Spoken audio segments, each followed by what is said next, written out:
ఈరోజు అయితే నేను మీకు బిట్‌కాయిన్‌లో transaction life cycle of a bitcoin network ఈ కాన్సెప్ట్‌ని అయితే క్లియర్‌గా ఎక్స్‌ప్లెయిన్ చేస్తాను. సో, ట్రాన్సాక్షన్ అంటే ఏంటో మనం లాస్ట్ వీడియోలో తెలుసుకున్నాం కదా! అసలు ట్రాన్సాక్షన్స్ ఎలా చేస్తారు? అసలు ట్రాన్సాక్షన్ అంటే ఏంటో? ఇప్పుడు ఏంటి అంటే transaction life cycle. So, transaction life cycle గురించి ఇవాళ మనం క్లియర్‌గా చెప్పుకుందాం. Okay. A bitcoin transaction consist of 3 main components. They are input, output and the amount that is transferred between parties. So ఇక్కడ ఏంటంటే ఏదైనా ఇద్దరు వ్యక్తుల మధ్య ట్రాన్సాక్షన్ అనేది జరగాలి అంటే మెయిన్గా 3 కాంపోనెంట్స్ అనేవి కావాలి. అవి ఏంటవి అంటే input, output and the amount. ఎంత అమౌంట్ అయితే అంటే ఎన్ని బిట్ కాయిన్స్ అయితే పంపించాలనుకుంటున్నారో ఆ అమౌంట్. సో ఈ 3 కాంపోనెంట్స్ అనేవి ట్రాన్సాక్షన్లో మెయిన్ కాంపోనెంట్స్. ఓకే. సో మనకి ఈ ట్రాన్సాక్షన్ లైఫ్ సైకిల్లో మొత్తం అయితే మనకి 6 స్టెప్స్ ఉంటాయి ఫ్రెండ్స్. ఆ 6 స్టెప్స్ గురించి వాళ్ళు క్లియర్గా మనం తెలుసుకుందాం. సో ఫస్ట్ స్టెప్ ఏంటంటే సెండర్ క్రియేట్ ఏ ట్రాన్సాక్షన్. ఇప్పుడు సెండర్ అనేవాడు ఒక ట్రాన్సాక్షన్ని చెయ్యాలి అంటే ఫస్ట్ ఆఫ్ ఆల్ తన దగ్గర ఉండాల్సిన కాంపోనెంట్స్ ఏంటవి అంటే ఇన్పుట్, అవుట్పుట్ అలానే అమౌంట్ అనమాట. సో ఇన్పుట్ అంటే ఏంటంటే ప్రీవియస్గా తనకి ట్రాన్సాక్షన్స్ జరిగిన అమౌంట్ మొత్తం ఎంత ఉన్నాయి అంటే ఫర్ ఎగ్జాంపుల్ ఇప్పుడు ప్రీవియస్గా తన ఫ్రెండ్ ఒక 5 బిట్ కాయిన్స్ పంపించాడు అనుకోండి. ఇప్పుడు తన దగ్గర ఎన్ని బిట్ కాయిన్స్ ఉన్నట్టు 5 బిట్ కాయిన్స్ ఉన్నట్టు. సో అదేమవుతుంది అంటే ఇన్పుట్. ఈ 5 బిట్ కాయిన్స్ నుంచి తను ఎవరికైనా ఎన్ని బిట్ కాయిన్స్ అయినా పంపిస్తాడనమాట. ఓకే. అండ్ నెక్స్ట్ ఏంటంటే అవుట్పుట్. అవుట్పుట్ అంటే ఏంటంటే డెస్టినేషన్ అడ్రస్.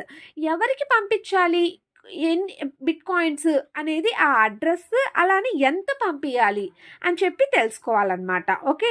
అండ్ నెక్స్ట్ ఏంటంటే and the amount to be transferred. ఎంత ట్రాన్స్ఫర్ అవ్వాలి అని చెప్పి ఫస్ట్ ఈ సెండర్ తెలుసుకోవాలి. ఓకే. అండ్ సెకండ్ స్టెప్ ఏంటంటే డిజిటల్ సిగ్నేచర్. సో సెండర్ ఒక కొన్ని బిట్ కాయిన్స్ రిసీవర్కి పంపించాలి అంటే by using digital signature. Digital సిగ్నేచర్ని యూజ్ చేసే సెండర్ అనేవాడు రిసీవర్కి బిట్ కాయిన్స్ అనేది ట్రాన్స్ఫర్ చేస్తాడనమాట. సో ఈ డిజిటల్ సిగ్నేచర్ని ఎలా క్రియేట్ చేస్తాడు సెండర్ అంటే చూడండి, senders use the private key to digital sign the transactions. So sender దగ్గర ప్రైవేట్ కీ ఉంటుంది కదా, ఆ ప్రైవేట్ కీని యూజ్ చేసుకొని ఒక డిజిటల్ సిగ్నేచర్ని క్రియేట్ చేస్తాడనమాట.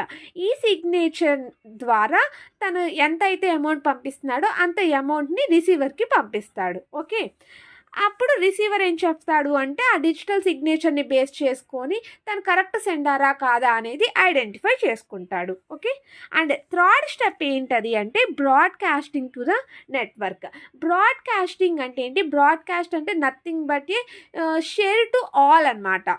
సో తను ట్రాన్సాక్షన్ చేసిన అమౌంట్ మొత్తం కూడా అందరికీ వెళ్తుంది, అందరికీ షేర్ అవుతుంది అనమాట. సో చూడండి, the sign transaction is broadcasted to the entire bitcoin network by using flooding algorithm. Flooding అల్గారిథంని యూజ్ చేసుకొని తను ఎంత ట్రాన్సాక్షన్స్ చేస్తున్నాడు అని ప్రతి ఒక్కరికి కూడా ఇది షేర్ అవుతుంది అనమాట. ఓకేనా. సో బ్రాడ్కాస్ట్ అవుతుంది. బ్రాడ్కాస్ట్ అంటే నథింగ్ బట్ ఈ షేరింగ్. ఎంటైర్ నెట్వర్క్ అందరికీ కూడా ట్రాన్సాక్షన్ అనేది షేర్ అవుతుంది. ఓకే. అండ్ ఫోర్త్ వన్ ఏంటంటే వ్యాలిడేటింగ్ బై నోట్స్. సో ఈ ట్రాన్సాక్షన్ అనేది ఇప్పుడు సెండర్ అనేవాడు రిసీవర్కి ఒక ట్రాన్సాక్షన్ని పంపించాలి అంటే ఆ ట్రాన్సాక్షన్ అనేది వెరిఫై అంటే కరెక్ట్ ట్రాన్సాక్షనా కాదా, కరెక్ట్గా రూల్స్ రెగ్యులేషన్స్ని ఫాలో అయ్యారా అవ్వలేదా, ఇదంతా కూడా చెక్ చేసేది ఎవరు అంటే నోట్స్ అనమాట. సో నోట్స్ అనేవాళ్ళు చెక్ చేస్తారు. ఓకే. అప్పుడు ఆ ట్రాన్సాక్షన్ వ్యాలిడ్ అయితేనే ప్రాసెస్ అనేది జరుగుతుంది. ఒకవేళ ఆ ట్రాన్సాక్షన్ వ్యాలిడ్ కాకపోతే రిజెక్ట్ అవుతుంది అనమాట. Okay. This is the fourth step. And fifth step ఏంటంటే miners validation and adding to the block. అంటే ఏంటి అంటే ఇక్కడ మనకి ఫోర్త్ స్టెప్లో ఏం చెప్పారు? వ్యాలిడేషన్ బై నోట్స్ అని చెప్పారు. సో నోట్స్ ద్వారా ఈ ట్రాన్సాక్షన్ అనేది వ్యాలిడ్ ట్రాన్సాక్షనా కాదా అని చెప్పి మనం వెరిఫై చేస్తాం అని చెప్పాం. ఆ తర్వాత ఇది వ్యాలిడ్ ట్రాన్సాక్షనే అయితే ఆ ట్రాన్సాక్షన్ అనేది బ్లాక్ చైన్లోకి యాడ్ అవ్వాలి కదా. సో యాడ్ అవ్వాలి అంటే ఆ బ్లాక్ చైన్లోకి యాడ్ చేసేది ఎవరు అంటే మైనర్స్ అనమాట. సో మైనర్ అనేవాడు ఈ వ్యాలిడ్ ట్రాన్సాక్షన్స్ అన్నీ కూడా బ్లాక్ చైన్లోకి యాడ్ చేస్తారు. సో బ్లాక్ చైన్లోకి యాడ్ చేయాలి అంటే ఒక న్యూ బ్లాక్ అనేది క్రియేట్ అవ్వాలి. ఆ న్యూ బ్లాక్ ఎలా క్రియేట్ అవుతుంది అంటే ఒక కాంప్లెక్స్ పజిల్ని సాల్వ్ చేస్తారు. ఆ కాంప్లెక్స్ పజిల్ని ఎవరైతే సాల్వ్ చేస్తారో వాళ్ళు మాత్రమే ఒక న్యూ బ్లాక్ని క్రియేట్ చేయగలుగుతారన్నమాట. సో ఆ న్యూ బ్లాక్లో ఈ వ్యాలిడ్ ట్రాన్సాక్షన్స్ అన్నీ కూడా షేర్ అవుతాయి. సో అదే చెప్తారు చూడండి. Miners verify transaction by solving complex mathematical problem. It is called proof of work. Once a miner successfully solve the puzzle, that can create a new block and add verified transaction to it. Okay, so ఎవరైతే solve చేస్తారో ఆ పజిల్ని వాళ్ళు మాత్రమే ఒక new బ్లాక్ని create చేయగలుగుతారు. ఆ new బ్లాక్లోకి verified transactions అన్నీ కూడా యాడ్ అవుతాయి అన్నమాట. Okay, this block containing a set of valid transactions and the solutions of the problem is added to the blockchain providing security and immutability. Okay, ఏవైతే transactions valid transactions అవన్నీ కూడా ఆ block చైన్లో ఉన్న బ్లాక్లోకి add అవుతాయి with secure and immutable అంటే ఇంకా అవి చేంజ్ చేయలేమన్నమాట. సెక్యూర్గా స్టోర్ అవుతాయి. Okay, miners are rewarded with newly mined bitcoins and transaction fees. So miners ఎవరైతే ఒక న్యూ బ్లాక్ని క్రియేట్ చేశారో వాళ్ళకి గాను రివార్డ్గా కొన్ని న్యూ బిట్ కాయిన్స్ అనేవి రివార్డ్గా వస్తాయి అన్నమాట. అలానే ట్రాన్సాక్షన్ ఫీ కూడా వస్తుంది. This is the 5th step. And 6th step ఏంటంటే ఓనర్షిప్ చేంజెస్. అంటే ఏంటి చూడండి. Once the transaction is confirmed and added into a block, receiver now owns the transaction amount and can use it for the transactions. ఇప్పుడు transaction అనేది verify అయిపోయింది, అది black చైన్లో కూడా add అయిపోయిన తర్వాత ట్రాన్సాక్షన్ జరిగిందో ఆ అమౌంట్కి ఓనర్ సెండర్ కాకుండా ఇప్పుడు రిసీవర్ అనేవాడు ఓనర్ అవుతాడు. సో ఇది 6th స్టెప్ అన్నమాట.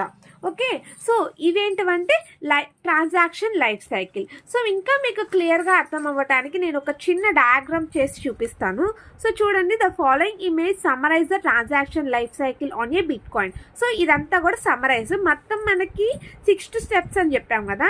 ఈ 6 స్టెప్స్ ఏంటో చూడండి. So first of all, a transaction is created by a sender using receivers wallet address. Okay, receivers wallet అడ్రస్ని బేస్ చేసుకొని సెండర్ అనేవాడు ఒక ట్రాన్సాక్షన్ని క్రియేట్ చేస్తాడు. ఆ ట్రాన్సాక్షన్ని సెక్యూర్గా వెళ్ళటానికి డిజిటల్ సిగ్నేచర్ని యూజ్ చేసి సైన్ చేస్తాడు. సైన్ చేసిన తర్వాత అది రిసీవర్కి పంపిస్తాడు. రిసీవర్కి పంపించాలి అంటే ఫస్ట్ ఆ ట్రాన్సాక్షన్ అనేది వ్యాలిడ్ ట్రాన్సాక్షనా కాదా అనేది చెక్ చేస్తాం కదా. సో అది ఎవరు చెక్ చేస్తారు అంటే nodes, all the nodes in the నెట్వర్క్లో ఉన్న ఆల్ నోడ్స్ అవి చెక్ చేసి అవి కరెక్ట్ ట్రాన్సాక్షన్ అయితేనే ప్రాసెస్ అనేది ముందుకు వెళ్తుంది. ట్రాన్సాక్షన్ కనుక వ్యాలిడ్ ట్రాన్సాక్షన్ అయితే ఆ వ్యాలిడ్ ట్రాన్సాక్షన్ని బ్లాక్ చైన్లోకి యాడ్ చేయాలి కాబట్టి ఆ బ్లాక్ చైన్లోకి యాడ్ చేసేది ఎవరు అంటే మైనర్స్ అనేవాళ్ళు యాడ్ చేస్తారు. ఈ మైనర్స్ అనేవాళ్ళు ఒక కాంప్లెక్స్ పజిల్ని సాల్వ్ చేసి ఆ సాల్వ్ చేసినందుకు గాను ఒక న్యూ బ్లాక్ అనేది క్రియేట్ అవుతుంది. ఈ న్యూ బ్లాక్లో ఆ ట్రాన్సాక్షన్ వ్యాలిడ్ ట్రాన్సాక్షన్స్ అన్నీ కూడా దాంట్లో స్టోర్ చేస్తారు. ఇప్పుడు ఒక న్యూ బ్లాక్ని క్రియేట్ చేశారు కదా, క్రియేట్ చేసినందుకు వాళ్ళకి రివార్డ్గా కొన్ని బిట్ కాయిన్స్ అనేవి వాళ్ళకి రివార్డ్గా వస్తాయి అన్నమాట.